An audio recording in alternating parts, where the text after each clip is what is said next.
Hello. Welcome to the Greenview Talk podcast.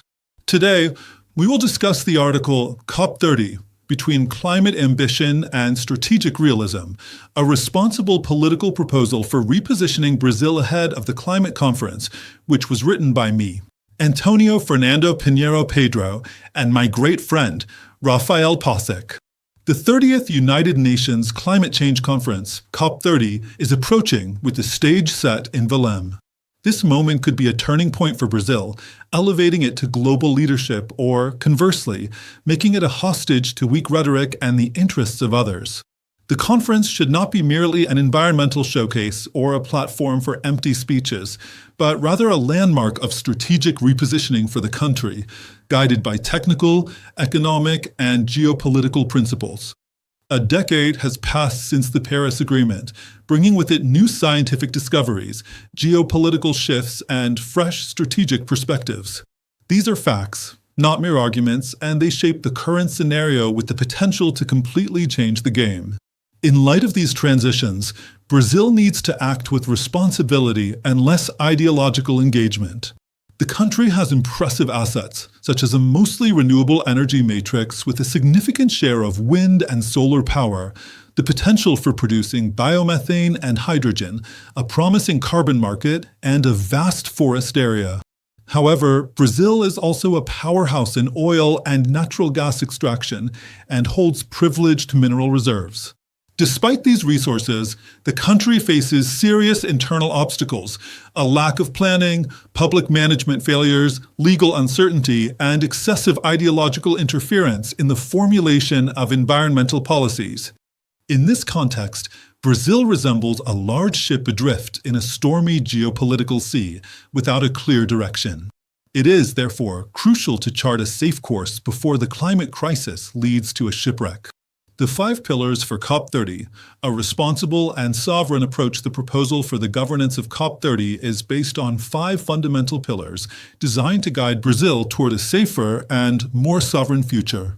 1. Focus on economic development. The environmental agenda must be compatible with operational security across productive sectors like energy, transport, agriculture, mining, and industry. The leadership of climate policy should remain under the control of the President's office, with the National Congress acting as a strict overseer, preventing climate authorities from getting lost in proselytism.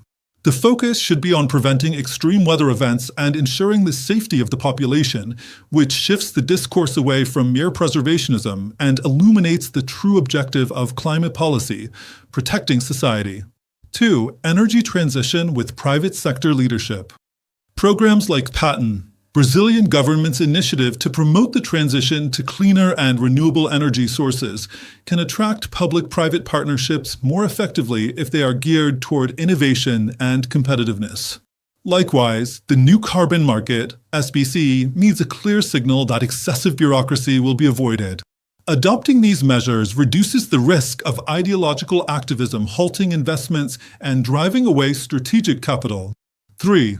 Technical and sovereign climate diplomacy, the late adoption of ideological agendas, and excessive environmental activism in organizing COP30 weaken Brazil's position in front of major global players, such as China, the US, and Russia. This ideological approach distracts from the technical focus of the conference and compromises the country's ability to defend its own interests, including its resources in the Amazon. 4. Energy security and traditional sources. The transition to sustainable alternatives must be gradual and compatible with the country's commitment to self-sufficiency. Traditional sources like oil, coal, and natural gas still play an essential role in the global economy and are crucial for various sectors in Brazil. The premature exclusion of these sources would compromise energy stability and sovereignty, making the country dependent on external technologies. 5. Efficient public management and concrete results. It is necessary to revive planning tools like ecological economic zoning and invest in water infrastructure, logistics, and resilience. At CP30, Brazil must commit to implementing structural policies, not just making declarations. The environmental agenda will only gain legitimacy if it is connected to improving people's lives and strengthening the national economy. Brazil as the screenwriter of its own story. More than just being a host, Brazil must become the screenwriter of its own climate narrative. The strategic dilemma is not whether the country is worth investing in, but rather how, with what strategy, in which territory, with which partners, and with what metrics, investments should be directed to respect Brazil's reality. COP30 should be viewed as an exercise in responsibility, not a ritual of climate penance. Brazil needs to stop following imported playbooks and take its place on the global stage with pragmatism, efficiency, and sovereignty. The conclusion is clear. The country needs a climate diplomacy with a national purpose. COP30 must not be a platform for ideological fads or environmental self-punishment.